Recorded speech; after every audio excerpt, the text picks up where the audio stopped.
podcast kita yaitu Rekon Kondisi Nasional.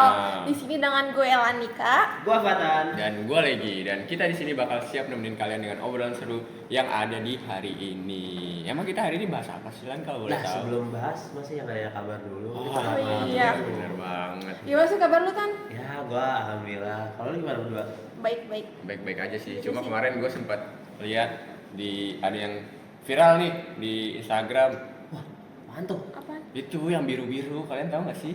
Yang Yang ada lambang Garudanya itu. Oh, yang ada yang tulisan peringatan peringatan nggak sih? Ah, itu ya, betul banget. Sumpah itu juga lagi rame banget di timeline gua lewat dulu di IG, di TikTok, Twitter juga. Itu kayak nggak habis-habis gitu loh. Semua orang tuh nge-repost juga. Iya, benar-benar. Itu lagi ngomongin apa sih kalau boleh tahu? Nah, ini tuh peringatan darurat yang ada di tanggal 14 Agustus 2024 yang rame banget tuh di sosial media tuh gara-gara visual Garuda Pancasila dengan ada latar birunya gitu. Kalian udah lihat emang? Udah.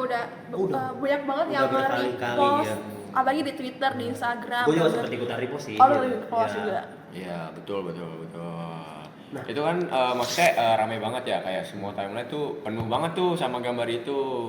Nah, terus ini mungkin salah satu cara unik buat nyampein pesan ke publik. Jadi kayak mungkin ini salah satu cara yang efektif lah biar orang-orang tuh ngerti apa isi pesan dari apa yang emang kita mau kasih gitu. Asik banget ya kalau kita kulik kali ya. Iya, boleh. Oke, nah sebelum kita kulik nih, tapi sebelum kita lebih dalam lagi juga ya, gue pengen jelasin dikit lah paling ya, buat gambar itu muncul di tengah polemik pas banget nih antara DPR sama Mahkamah Konstitusi soal aturan ambang batas pencalonan kepala daerah gitu loh. Nah, beberapa warga itu pakai visual itu buat nyuarain kekecewaan kita ke DPR gitu.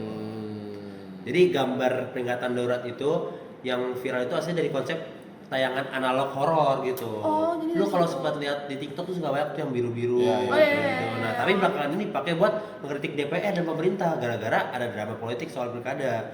Baik yang marah nih sama mereka juga karena kayak ngeyel gitu lah mau ngubah soal peraturan segala macem gitu kan.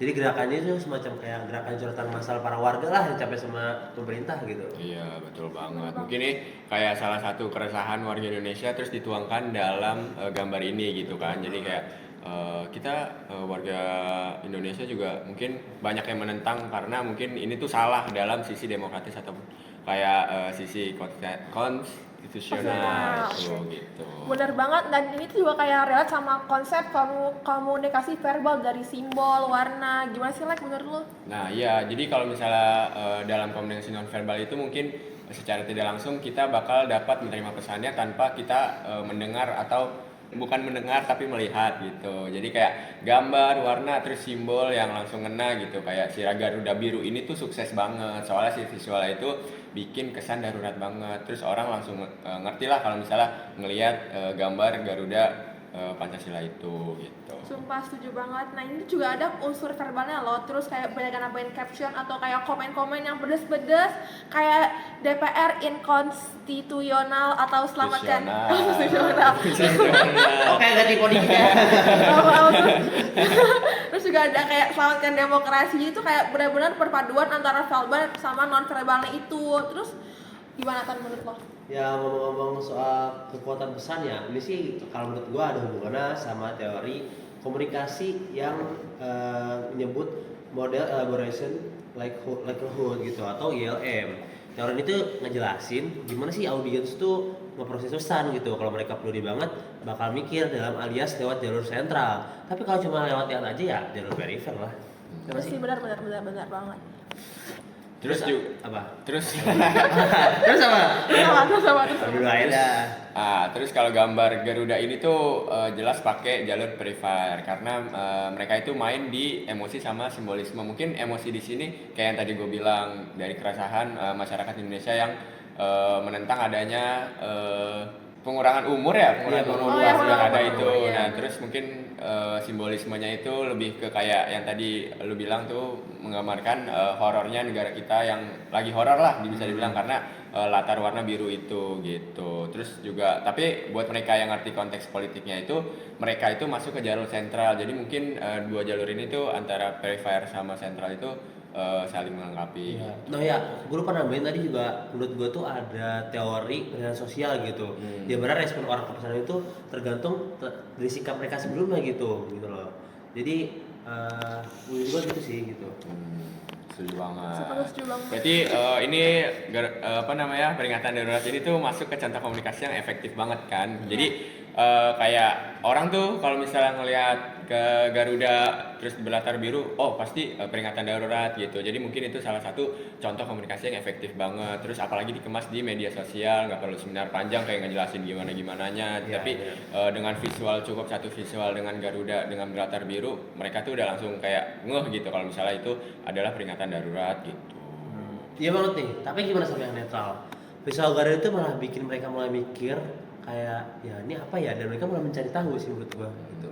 Betul. Nah, ini tuh juga jadi bukti kalau masyarakat kita tuh benar-benar udah jadi pintar, makin cerdas gitu.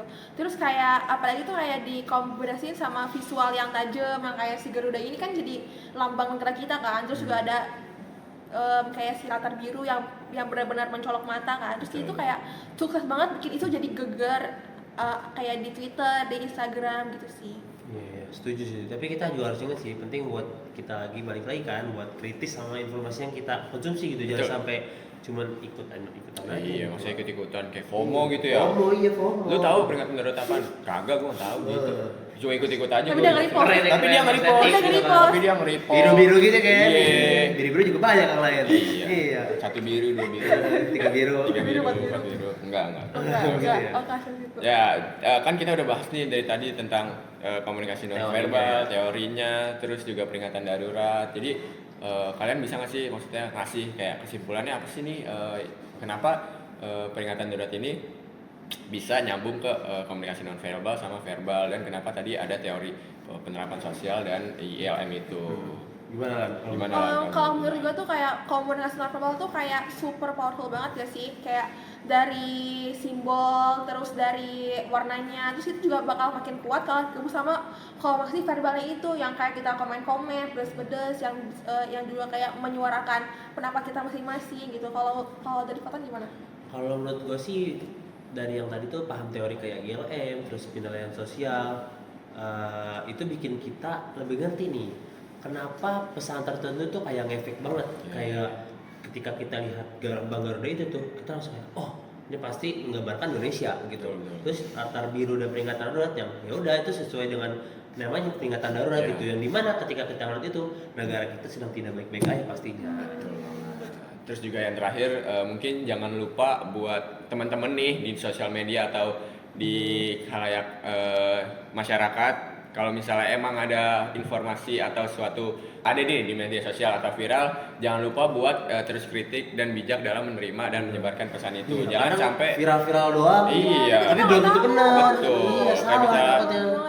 lu cuma tahu dari Instagram, tapi tanpa mencari tahu di media-media lainnya kayak di Twitter atau di Media-media resmi kan. artikel-artikel betul. Kadang kalau kita lihat di TikTok video doang nih, wah kita langsung apaan nih yang viral. Iya. Pas udah dicek, ternyata ada nggak benernya, ada benernya, ada dua POV kadang gitu yang gambarin. Makanya. Makanya gue kadang kalau udah melihat di TikTok atau IG, gue langsung cek Twitter karena biasanya di Twitter lebih banyak lagi info. Iya. Lebih informatif gak sih biasanya? Iya. Ada Twitter. Kalau menurut tuh gimana kan? Buat kalau lebih kritis lagi di sosial media. Ya sih kayak kita kan harus lebih apa ya kan? Lebih apa? Bijak lagi. Bijak lagi kayak ngecek juga jangan terlalu percaya karena tuh kayak banyak banget yang salah gitu, salah hoax gitu kan dari si jurnalistiknya ini gitu. Jadi harus benar-benar bisa milah-milah deh gitu. Mungkin gue mau nambahin dikit sih soal tadi kesimpulan yang udah kita ambil. Jadi mungkin gerakan ini tuh bisa ngingetin kita buat terus ngontrol kebijakan pemerintah biar nggak ngelunjak gitu. Maksudnya di sini mungkin kayak kita tuh di masyarakat mungkin melihatnya pemerintah tuh sudah mulai seenaknya lah, karena mungkin dari apa yang udah terjadi kemarin itu mencerminkan kalau misalnya pemerintah tuh udah mulai kurang aware dengan jabatannya gitu. Jadi mungkin lebih kayak apa ya, dia tuh terlalu hanyut dalam jabatannya gitu. Jadi dia seenaknya gitu sih. Kayak mau jabat lagi gitu.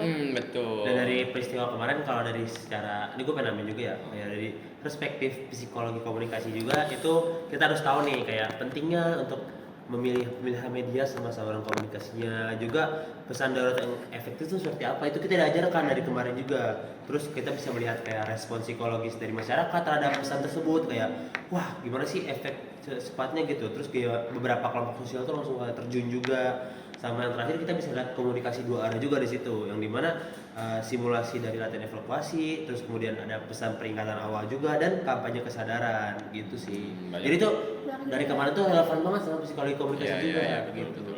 Banyak banget ya.